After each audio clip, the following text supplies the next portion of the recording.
जय Shivray sir. जय शिवराय. बोला. तर वातावरणामध्ये आपल्याला आज खूपच मोठा बदल पाहायला दिसत आहे. तर आता बऱ्याच शेतकऱ्यांचे आपल्याला फोन सुद्धा येत होते, की काय कंडिशन राहणार सर? तर काय राहणार सर सविस्तर अंदाज? नक्की जो काल सांगितला त्या पद्धतीनंच वातावरण आज सक्रिय झालेलं आहे. हो, आज ढगांची जी काही गर्दी आहे अनेक ठिकाणी पाहायला मिळते. हो. 25 तारखेला ज्या तालुक्यांचा, ज्या जिल्ह्यांचा उल्लेख केला त्या पद्धतीने तिथे वातावरण ॲक्टिव्ह होताना दिसते आहे. हा बरोबर सर. स्थानिक वातावरणाचा आहे, मोजक्या ठिकाणी आहे. सर्वांना याचा फायदा होणार नाहीये. हो. पण अवघ्या 5 दिवसामध्ये मोसमी वाऱ्याचे जे काही ढग असतात काळेभोर 2 जूनच्या पासून स्टार्टअप होत आहेत. हां, 1 हां. जूनला काही ठिकाणी कोकण किनारपट्टी साईडला त्याची ॲक्टिव्हिटी पाहायला मिळते. हो. पण महाराष्ट्रामध्ये पसरणार आहे. तत्पूर्वी आता जे सक्रियता आहे म्हणजे अमरावतीच्या उत्तर भागामध्ये पावसाला वातावरण पोषक झालेलं आहे. हं, हं. अहिल्यानगर दक्षिण भाग आणि आज 25 तारखेच्या रात्रीपर्यंत कन्नड, सिल्लोड, छत्रपती संभाजीनगरचे काही भाग आणि जालन्याच्या उत्तर भागापर्यंत आत्तापर्यंत पाणी गेलाच नाही. हो. अशा भागांना देखील थोडाफार सटकारे-बिटकारे आज संध्याकाळी उशिरापर्यंत सक्रिय होऊन जातील. बरोबर दुपारनंतर सर. ढगांची गर्दी इथे पाहायला मिळणार आहे. हो. त्यानंतर मात्र घनसावंगी, अंबड पट्टा, लातूर पट्टे, जिंतूर पट्टा, हिंगोली, वाशिम त्याबरोबर अकोला, अमरावती, नागपूर एरियामध्ये सुद्धा स्थानिक वातावरणाचं पाणी होण्याचा अंदाज आहे. हो. हं, मात्र सर त्याचबरोबर शेतकऱ्यांचे आपल्याला प्रश्न सुद्धा आले होते. ते सुद्धा आपण घेऊया. हं, हं. तर सर्वात प्रथम शेतकऱ्यांचा जो प्रश्न आहे, ते म्हणजे केरळमध्ये मान्सून कधी दाखल होणार? नक्कीच. ह्या 2 दिवसामध्ये आजची 25 आणि 26 तुम्हाला मागे पण म्हटलं, की 25-26 दरम्यान हा एक दिवस मागे-पुढे का होईना येऊ शकतो आणि हो. याची अधिकृत घोषणा ह्या 2 दिवसामध्ये 2 दिवसामध्ये कोणत्याही क्षणी होऊ शकते आणि मान्सून हा महाराष्ट्राकडे वेगाने येतोय. कधी तो थांबतो सुद्धा. बरोबर. पण महाराष्ट्रामध्ये पोहोचण्या अगोदर कर्नाटक, अरबी समुद्राचे अनेक भाग व्यापत व्यापत तो तमिळनाडू सुद्धा व्यापण्यासाठी त्याला कमीत कमी 2 ते 3 तारखेचा वेळ लागू शकतो आणि 6 जूनपर्यंत मान्सून महाराष्ट्रातल्या तळ कोकणामध्ये आणि मुंबई कोकण किनारपट्टीमध्ये दाखल होऊन मोसमी ढग त्याही अगोदर 2 तारखेलाच आगमन करतील. कारण की मान्सून आणि मोसमी ढगांमध्ये थोडा कालावधी असतोच. 4 दिवस अगोदरच मोसमी ढग महाराष्ट्रात फिरतात आणि 2 जूनपासून तुम्हाला ते चित्र स्पष्ट होईल. बरोबर. पण मान्सून 6 जूनला आला, की मान्सूनच्या जे काही पाण्याची स्पीड असते, वातावरणामध्ये जो अचानक गारवा निर्माण करणं, जी काही टेम्परेचर लॉस करणं, ह्या ज्या गोष्टी असतात त्यामध्ये पाऊस पडण्याची क्षमता कमी असते.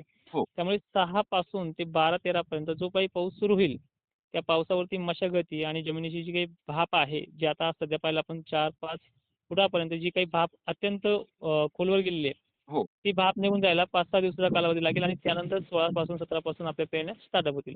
बरोबर सर. मात्र सर हं. आता बऱ्याच शेतकऱ्यांच्या माध्यमातून दुसरा एक प्रश्न विचारण्यात येत आहे, की पावसाचा खंड राहणार का जून महिन्यामध्ये? हा प्रश्न तर योग्यच आहे. कारण की यांना पण माहिती आहे, की जुलै असेल, जूनमध्ये असेल, पाऊस काय रोजच पडत नाहीये. हं. हो, तर ह्यामध्ये खंड आठवड्याभराचे असतात. गेल्या वर्षी जर आपण थोडी तुलनात्मक गोष्ट केली, हो, तर मेमध्ये उघडलेला मेच्या शेवटी 28 तारखेपर्यंत पाऊस उघडला होता. जो 5ला स्टार्टअप झाला होता, 5 मेला.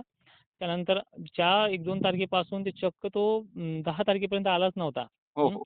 बरोबर, आल्याच्यानंतर 11, 12, 13, 14 पर्यंत बरसला. परत त्यापासून उघडला, की एकदा 28-29ला थोडा सुरुवात झाली होती. हो. नंतर 2-3 जुलैला झाली होती. बरोबर. पण खंड हा ह्याच लेव्हलचा आहे आणि ह्या महिन्यामध्ये असे मोठे खंड आहेत, 24 दिवस राहतील, 25 दिवस खंड हो, म्हणजे कमीत कमी 20 दिवस पाऊस नसणं. बरोबर. तो जुलै महिन्यामध्ये तसा पाहायला मिळतोय. पण तो शेवटी सुद्धा चांगला आर्द्रतेसह वातावरणाच्या ढगाळ परिस्थितीनुसार आणि पावसाच्या स्पीडची अंदाज जर बघितला आपण, हो, तर हे 28 ते चित्र बदलू शकतं आणि पुढे चालून ऑगस्ट या महिन्यामध्ये अतिउष्णतेचा एक खंड राहू शकतो. हे तारणारी कंडिशन आहे. खंड हे दरवर्षी पडतात, पण त्यामध्ये पावसाचे देखील फटकारे-बिटकारे पिकांना जिवंत ठेवण्यासाठी कायम राहतात. बरोबर. मात्र सर हं. मग यंदा आपल्याला ढगफुटीचे दृश्य, अतिवृष्टी असे काही पाहायला मिळेल का आपल्याला? अल्निनोमध्ये काय असते 2 भानगडी असतात बघा. एक हो, म्हणजे काही ठिकाणी पाऊस कमी पडणं, अत्यंत कमी पडणं आणि दुसऱ्या ठिकाणी महापूर वगैरे गोष्टी येणं. या दोन्ही भाग याच्यामध्ये मोडतात. अशा गोष्टींना आपण पुढे चालून तर ते गोष्टी शेतकऱ्यांपर्यंत पोहोचल्या आलेली आहेत, की महापूर बरोबर. येणं ह्या गोष्टी होणार आहेत.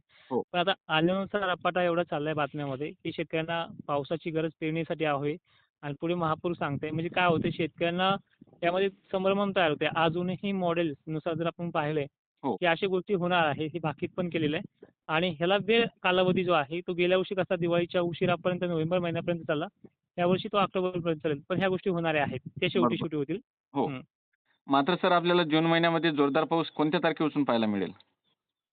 जूनमध्ये जोरदार पावसाची सुरुवात 6ला पण एकदा होऊ शकते. 2-3 दिवसाचा कालावधी आहे. नंतर हं. 12-13ला पण स्टार्ट होऊ शकते आणि त्या पडलेल्या पावसावरती जो काही 80 एम-एम 120 असा पाऊस झाला की पेरणी करायला काही हरकत नाही. बरोबर.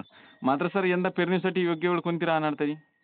तीच 15-16 सांगितलेली आहे. हं. 15-16 पासून तर 25च्या आतमध्ये सगळ्या विभागाच्या पेरण्या सक्रिय होतील, चालू होतील.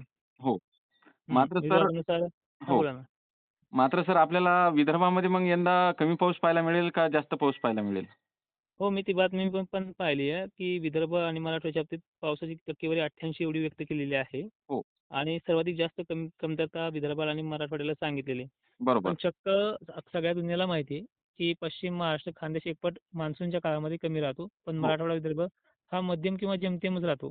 बरोबर. पण एवढाही कमी इतर विभागाच्या तुलनेत तो राहत नाही. त्यामुळे एवढं काही घाबरण्याची कंडिशन नाहीये. हो. नैऋत्य मोसमी वारे जेव्हा जास्त जोराने वाहतात, त्यावेळेस त्याचा फटका पश्चिम महाराष्ट्राला, दक्षिण महाराष्ट्राला आणि खाली इकडे लातूरपर्यंतही बसतोय. इकडे छत्रपती संभाजीनगर, जालना, विदर्भातल्या बुलढाण्यापर्यंतही चांगल्या पद्धतीने बसतोय. पण त्याचं असं चित्र होत नाही, की ते झालं की डायरेक्टली विदर्भाशी आणि मराठवाड्याशी संबंध इतका खराब राहील.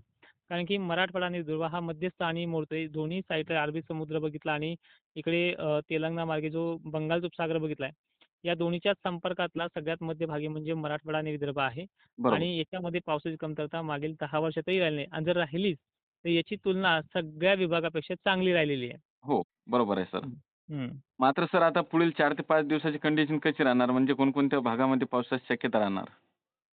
नक्कीच. आता तुम्हाला सांगितलंय आणि हा विषय असा आहे, की या काळामध्ये पावसाचा जो काही जोर आहे, तो जेमतेमच आहे. म्हणजे कुठे पडणं, कुठे सोडणं. तर अशा प्रकारची कंडिशन आहे आणि 29, 30च्या पुढे वारे जोराने वळून परत आभाळ काढतील आणि 30-31 तारखेला असंच पूर्व विदर्भ, मराठवाडा आणि पश्चिम महाराष्ट्राचा समावेश त्याच्यामध्ये राहणार आहे. हो, बरोबर सर. मात्र सर हं. आपण बघत आहोत, की बऱ्याचशा शेतकऱ्यांची शेतीची वाई वगैरे करणे राहिलेली आहे. तर त्यांना काय सल्ला देणार तुम्ही? खूप कालावधी अजून बाकी आहे. जवळपास 5-6 जूनपर्यंत मान्सून ठीकठाक तर येत नाहीये. पण तोपर्यंत कामे करायला जी काही आपली गती आहे त्याच पद्धतीने चालू द्या. एवढं जास्त काही उडताना नाही, इतक्या फास्ट काही मान्सून येणार नाहीये. हो. 6च्या आतमध्ये कुठेच पेरण्यायोग्य पाऊस होणार नाही. जे होतंय हे मोजकी भाग आहे. उदाहरणार्थ जर आपण बघितलं 26 तारखेला सोलापूरमध्ये 27 तारखेला लातूर वगैरे परिसरामध्ये, नांदेड पट्ट्यामध्ये मोजक्या ठिकाणी आहे. त्यानंतर धाराशिव, कळंब भागात देखील मोजक्या ठिकाणी 27 तारखेला पाऊस आहे. हं, हं. खानदेशला या काळामध्ये पाऊस राहणार नाहीये. हो, त्यात 28 तारखेला अकोला, अमरावती मोजक्या ठिकाणी, छत्रपती संभाजीनगरचे तुरळक भाग मोजक्या ठिकाणी असणार आहे. हो. मात्र पूर्व विदर्भाचा जो काही वातावरणामध्ये बदल आहे, तो कायम टिकून राहील. बरोबर. हं. मात्र सर एक बातमी खूपच व्हायरल होत आहे, की ते म्हणजे मान्सून ज्यावेळेस महाराष्ट्रात येणार, तर त्याला एक मोठा अडथळा लागणार आहे. तर त्याबद्दल काय सांगणार सर तुम्ही? मान्सून बिना अडथळ्याचं येतच नाहीये, पहिली गोष्ट. हो, मान्सून दरवर्षी आलाय ना, तो अडथळाच घेऊन येतोय. बरोबर. आता बघा गेल्या वर्षीचं चित्र जर आपण पाहिलं, लानिना काळ होता, तरीसुद्धा मान्सूनच्या पेरण्या 28 किंवा काही ठिकाणी 2 जुलैपर्यंत गेल्या. हो, मान्सून बिना अर्थाचा कधीच महाराष्ट्रात येत नाही. तो पहिला पाऊस असतो. त्याला सायक्लॉनिक सिस्टमचा, हाय प्रेशरचा, लो प्रेशरचा, दिशा वळवण्याचा सगळा कंडिशन असतो. बरोबर. मान्सून स्पीडने आला तरी तो भरकटलेला जातोय आणि गेल्या वर्षी नाही तुम्ही 10 वर्षाचा रेकॉर्ड करा. बऱ्याच ठिकाणी पेरण्या मृग नक्षत्राच्या 8 ते 10 तारखेला सुद्धा झालेल्या आहेत. पण असा काळ 10 वर्षातून 1 वर्ष किंवा 2च वर्ष येतो. हो, जास्त बरोबर. काळ आलेलाच नाही. पण हो, एकंदरीत चित्र पाहिलं तर 15-16 ही एक मीडियम अशी तारीख आहे. की बरोबर. ज्याची सुरुवात तिथून पुढे होऊन त्या पेरण्या 22-25 पर्यंतही जातात. हो, बरोबर आहे सर. हं, हं. मात्र सर आता शेतकऱ्यांच्या जे या व्हिडिओला जे नवीन कमेंट येणार, ते आपण पुढील व्हिडिओमध्ये नक्कीच घेऊया. तोपर्यंत थांबतो. जय शिवराय आणि धन्यवाद सर. तुम्ही शेतकऱ्यांनी एक महत्त्वपूर्ण आणि डिटेलमध्ये माहिती दिल्याबद्दल. नक्कीच धन्यवाद.